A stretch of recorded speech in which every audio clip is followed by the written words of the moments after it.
पछिल्ला केही वर्षहरूमा विश्वभर खतरनाक भाइरसहरू आइरहेका छन्। केही वर्षको अन्तरालमै हेर्ने हो भने पनि स्वाइन फ्लू, पोलियो, जिका, इबोला जस्ता खतरनाक भाइरसहरूको संक्रमणबाट विश्वभर कयौंले ज्यान गुमाइसकेका छन्। एकपछि अर्को गर्दै नयाँ नयाँ संक्रमणहरू फैलिरहँदा फेरि 2020 मा आएर यस्तै एउटा भयानक भाइरसको संक्रमण फैलिरहेको छ, जुन हो कोरोना।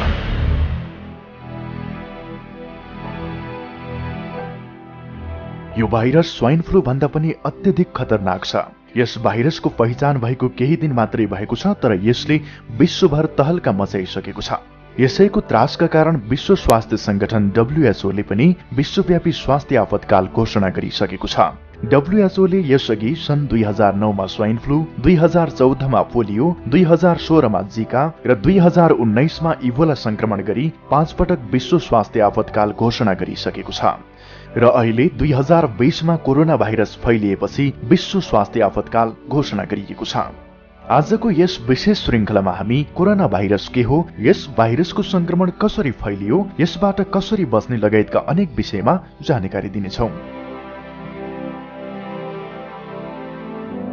दर्शकहरू, कोरोना भाइरसको नाम यसकै अवतारका कारण दिइएको हो, किनकि यो एक क्राउन जस्तै देखिन्छ।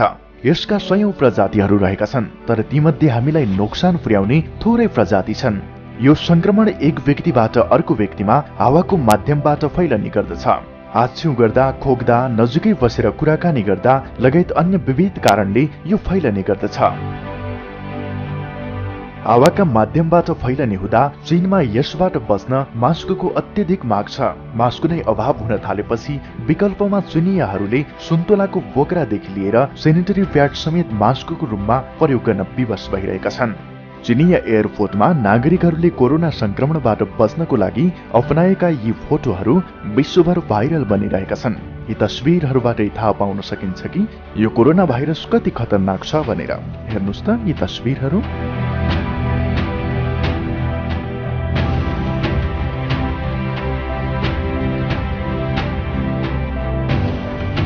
अब कुरा गरौं कोरोना भाइरस कसरी र कहाँ उत्पन्न भयो भन्ने बारे।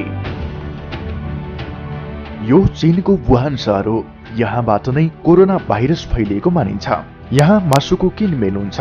यहाँ केवल खसी, बोका, कुखुरा इत्यादिको मात्रै मासु बेचिँदैन, यहाँ ती सबै प्रकारका जनावरको मासु बेचिन्छ जति तपाईँ हामीले देखेका छौं। यस मासु बजारमा करिब 112 प्रजातिका जीवित जनावरहरूका विभिन्न अंग तथा पोलेको र ताजा मासु किनमेल हुन्छ। यसका अलावा मृत घरपालुवा एवं जंगली जनावर समेत यही बेचिन्छन्। तपाईँ यी भिडियोमा देख्न सक्नुहुन्छ कि कुन कुन प्रकारका अनौठा प्रजातिहरूलाई यहाँ मासुको रूपमा बेचिन्छ त।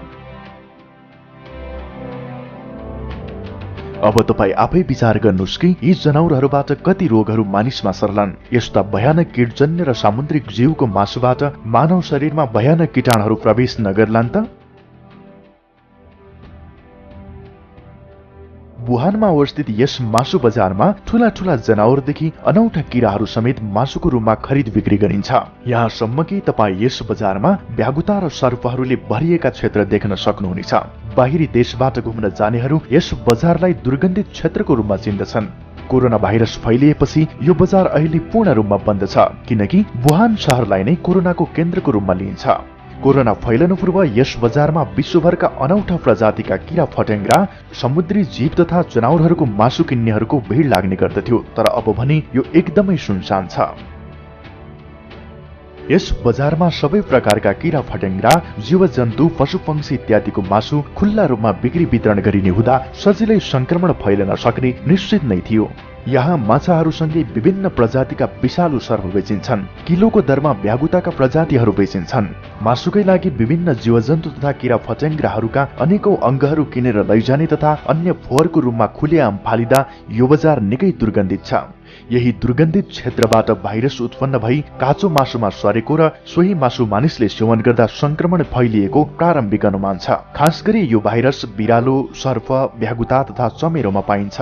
तर अझैसम्म पनि कुन जनावरबाट यो भाइरस फैलियो भन्ने बारे यकिन तथ्याङ्क आउन सकेको छैन। यसबारे वैज्ञानिकहरूले अनुसन्धान जारी राखेका छन्।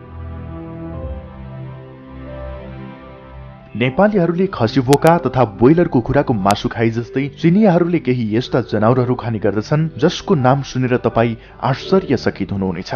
शङ्खेकिरा, जीवित झिङ्गे माछा, जिउँदो गधाको ताजा मासु, बाँदरको काँचो ब्रेन, सर्प, बिरला, कुकुर, चमेरा, अक्टोपस जस्ता समुद्री जीवहरू तथा डरलाग्दा साना ठूला जनावरको मासु चिनियाहरूले खाने गर्दछन्। यस भिडियोमा तपाईँ सजिलै देख्न सक्नुहुन्छ।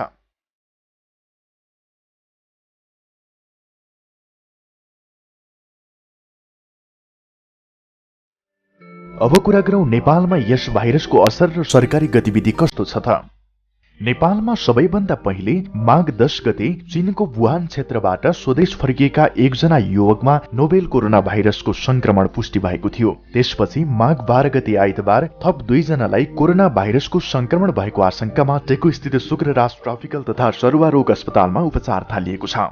यसका अलावा चीनबाट फर्किएका एकजना अमेरिकनलाई पनि कोरोना संक्रमणको लक्षण देखिएपछि अस्पताल पठाइएको छ। त्यसबाहेक कोरोना संक्रमणबारे अन्य कुनै अपडेट प्राप्त भएको छैन।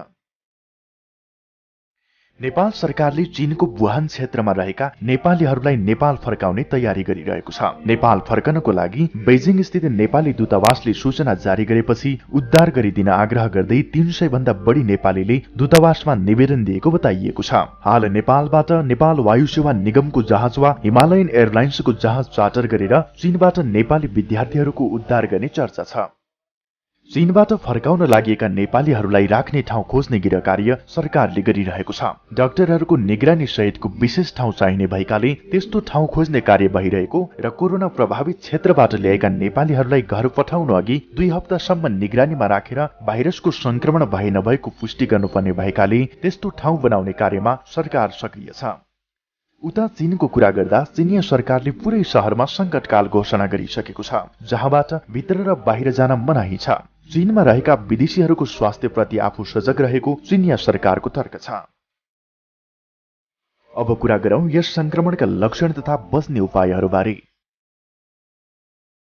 कोरोना भाइरसको सुरुको लक्षण मौसमी भाइरल ज्वरो जस्तै छ। जिउ दुख्ने, ज्वरो आउने, रुगा खोकी र घाँटीमा समस्या हुँदै श्वास प्रश्वासमा समस्या आउने गर्दछ।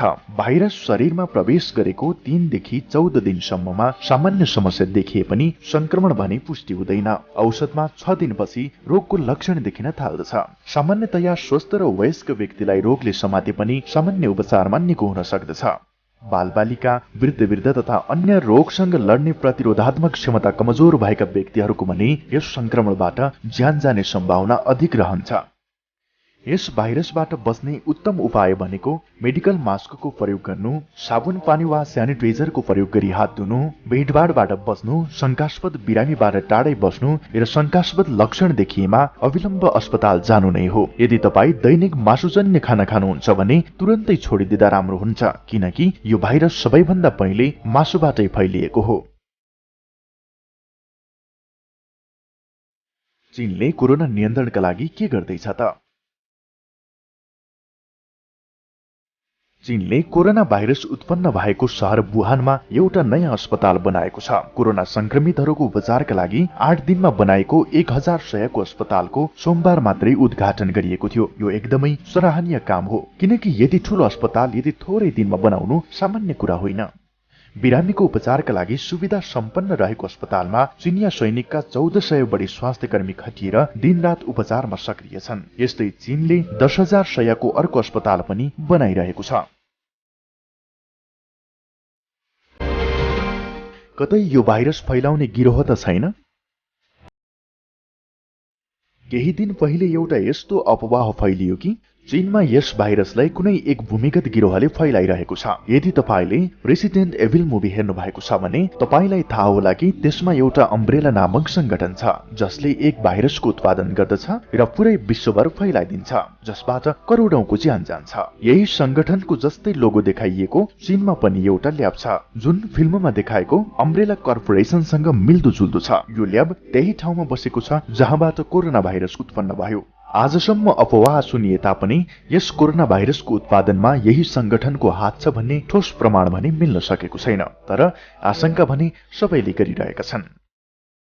दर्शकहरू, याद राखौं कि कोरोना भाइरस एउटा नौलो जीवाणु भने पक्कै होइन। यसका पुर्खाहरू सन् 1960 को दशक भन्दा पहिलेकै मानिन्छन्। सन् 2002 मा पनि चीनकै ग्वाङडोङ प्रान्त र हङकङमा पनि सार्स भाइरसको प्रकोप फैलिएको थियो, जसबाट 2002 देखि 2003 मा 29 देशका 774 जनाको ज्यान गएको थियो। यस्तै 80,960 संक्रमित भएका थिए। तर अहिले चीनकै वुहान शहर हुँदै विश्वभर फैलिरहेको यस कोरोना भाइरसमा नि निकै फरक छ। सार्स भाइरस संक्रमण हुँदा सबैभन्दा पहिले डायरिया जस्तै लक्षण देखिन्थ्यो र केही दिनपछि बिरामीको मृत्यु हुन्थ्यो।